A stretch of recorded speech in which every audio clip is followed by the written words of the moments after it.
Hey everyone, Chris from WJR Productions here, back with more film student reviews.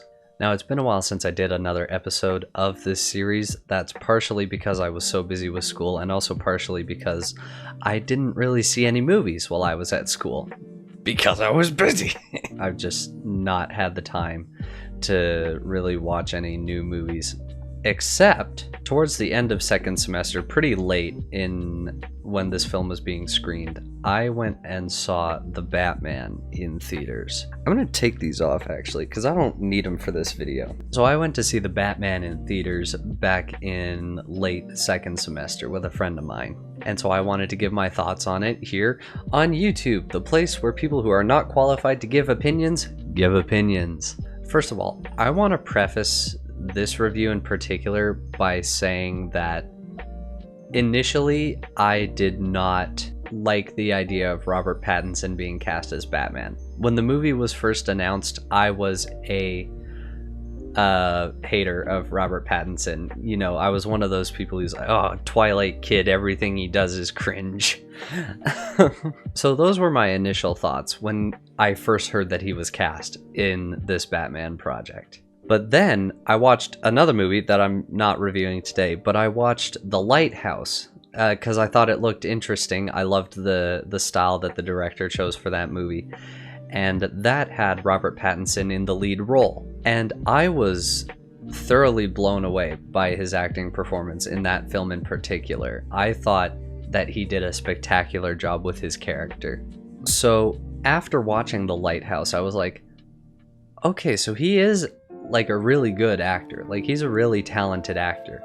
Maybe he could do this. Maybe. It's possible. And then I saw the teaser, not even the teaser trailer, but that initial video that was released of him in the costume with the red light and the music going in the background. And I thought, this costume is so different and I love it. I have never ever seen a Batman costume that is in any way similar to the one that they made for this movie. I mean, look at this. Look at this. Look at that. I loved it. It looked very bare bones, very tactical, which is exactly what Batman would be. He's a utility guy. Batman is a utility guy. And so his suit should reflect the need for utility. And this absolutely did. Like the combat pants, the boots, the leather cowl. I especially loved the leather cowl. I thought that was a very interesting choice. And so after seeing Robert Pattinson in The Lighthouse, I'm like, well, he's a really good actor, so maybe he could do this. And after seeing the costume reveal, I'm like, am I actually getting excited for this movie? Am I actually getting excited for Robert Pattinson as the Batman? Because going into it, this was an idea that I hated. I'm a huge Batman fan. He is my favorite hero in comic books, hands down. And I hated the fact that Robert Pattinson was cast, that freaking the Twilight kid was cast. And then I saw the movie for myself, and let me just say, I loved it. I loved it. I don't say this lightly because I know the Dark Knight trilogy is held in such high esteem, and it should be. It is an iconic piece of Batman film. The Dark Knight trilogy is untouchable in terms of its pop culture impact, especially in the comic book movie industry. But I honestly enjoyed this film way more than the Dark Knight trilogy. And that's not an indictment on the Dark Knight trilogy. I love the Dark Knight trilogy. This isn't an indictment of that trilogy. This is praise to Matt Reeves and Robert Pattinson on this movie. First thing that I like about it.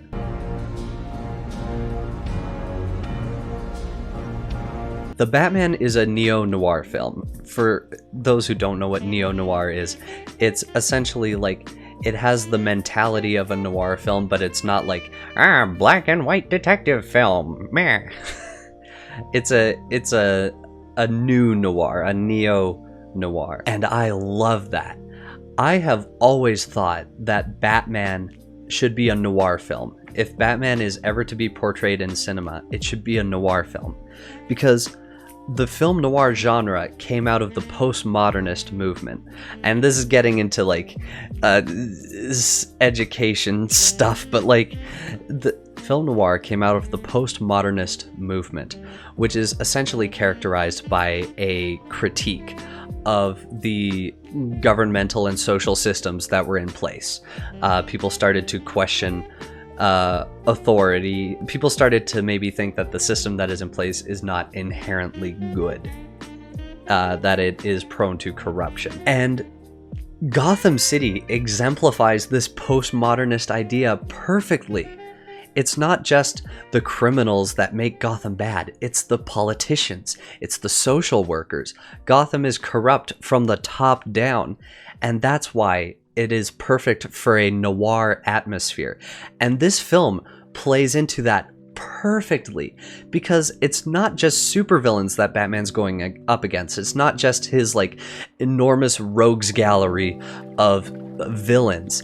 He's going up against the system. He's going up against the corruption in government. It's not just the Riddler who's the bad guy here. It's also the mayor, the district attorney, everybody, a lot of the police force. Everyone is suspect. And that's why I think this movie works so well. First of all, Batman is perfect for the noir genre because of the idea that Gotham City is corrupt from the inside out. And it also, they played into it so well. So first of all, I loved it for that. I also loved the visual style that they chose.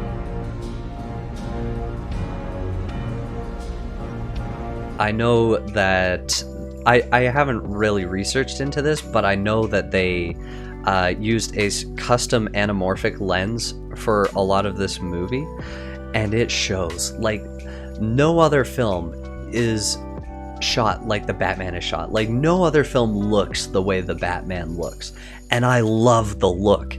It's all motivated by, a lot of it's motivated by like close-ups, like very pulled focus shots. Everything's blurry, and it just, oh, it's so good. I filmed my short film before seeing the Batman, but after watching the Batman, I see that like we kind of had the same idea in terms of cinematography. A lot of the nuances in the characters' acting is in the close-ups. In close-ups, you get these very like you get to see all the little like gestures or little looks in their eyes, and it's just, oh, it's so fantastic. The cinematography alone for this movie is a 15 out of 10, 20 out of 10. It's up there, and I love that. Like, as a film student, I'm all about cinematography. The cinematography for this film was unmatched.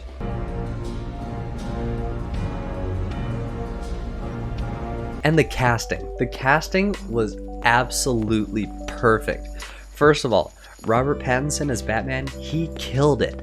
Whether he was saying a line, he said it perfectly, or even when he wasn't speaking, his eyes spoke volumes.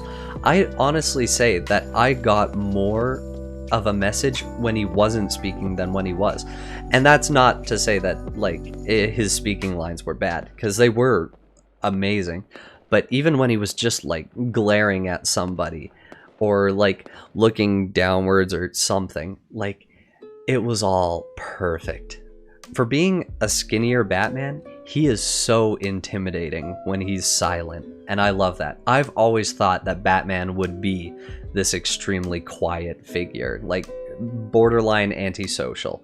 Actually very antisocial. And he played that to a T. One of the complaints I heard about the movie is that Bruce Wayne in this movie was underdeveloped. But I think that's on purpose, because he should be. Bruce Wayne at this point in his career is solely dedicated to this pursuit for justice as Batman, this pursuit of vengeance as Batman. So he casts all of his other stuff aside, his responsibilities as Bruce Wayne. He only uses Bruce Wayne when it benefits Batman. And that's what I loved about this movie. He only used Bruce Wayne to get somewhere where Batman couldn't. And that's what I loved about it. Bruce Wayne is fake. Bruce Wayne is just a persona that he built to disguise his true identity as Batman. Like, on the inside, his heart is all Batman. And I think this movie really conveyed that perfectly. Also, Zoe Kravitz as Catwoman, killed it. Loved her performance in this movie. Colin Farrell as the Penguin, he killed it. Like, as much as I love the Danny DeVito portrayal of the Penguin in the Tim Burton movies, I think that this version was so realistic. In the Mafia, a lot of the times you go by a nickname, and it's not a nickname that you choose. It's a nickname that's given to you because of something you did or some physical characteristic that you have. And so I love to believe that the Penguin in this version of the Batman was called the Penguin because of the combination of his facial features, the fact that he's a heavier set man, and the limp that he carries with him. I feel like that name was given to him for those reasons. I thought the Riddler killed it as well. One of the criticisms that I heard about the Batman was I don't know the actor's name. Maybe I'll put it here in post. But some people thought that his performance wasn't that great. But I honestly think it was very realistic, especially for the time period. This version of the Batman is presumably set in present day, so in the 2020s, I'm assuming. I think the Riddler was realistic because it felt like it could happen in real life. The Riddler felt like the Quiet Kid, and I don't know any better way to explain it. And better yet, if the Quiet Kid had access to an audience, his followers in the movie, they aren't henchmen like in maybe more campy versions of the Batman mythos. They're not henchmen. It's like when an internet personality who should not have a platform, the things they're saying are really wrong. It's like when one of those people is able to gather a large following. The end with all the henchmen felt so real to me because it felt like it could happen in real life. Like some radical downcast person gathering an army of supporters online. Anyone with a Reddit account could have done what the Riddler did. And I just think that idea alone is brilliant.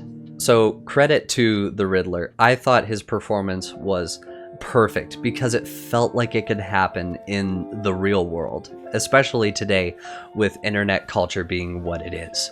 I'm just going to skip by the rest of the cast, but I just want to say there's not a single performance in this movie that I didn't think was executed perfectly. Gordon, amazing.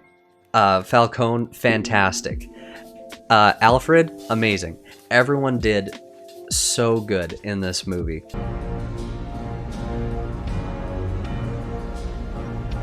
Lastly, I'm going to touch on the character arc that Batman goes through in this movie. And that's what I think really made this movie something special for me. I think this is what sealed the deal as this being my favorite Batman movie. Because I'm not afraid to say it. This was my favorite Batman movie that has ever been made. My favorite live action Batman movie. It starts off with a very noir tone. And I talked about noir before, and you can see it. If you watch the movie, you can see the noir attitude that Batman has going into it. This system is terrible, and I'm the only person who can fix this. He goes out at night, every night. He's basically a nocturnal animal at this point because he feels he needs to do this because no one else will. He is a person who has little faith in this city. This city is broken and only I can fix it. And that's a very noir attitude to have.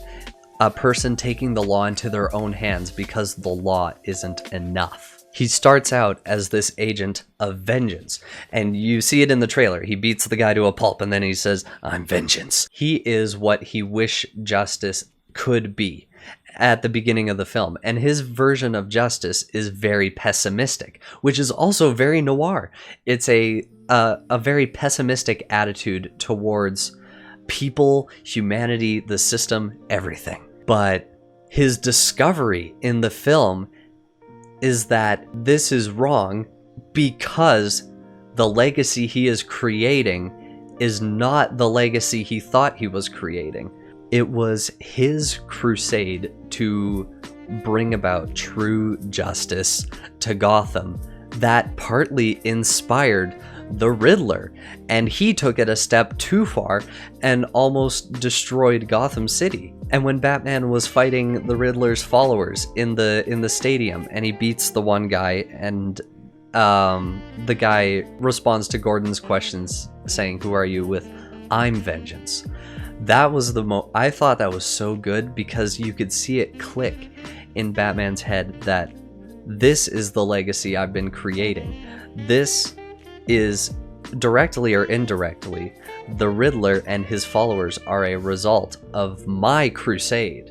I was the one that inspired this. So that's why I thought it was so powerful, because his attitude towards the beginning of the movie is what inspired the Riddler, and he sees that and is terrified by it.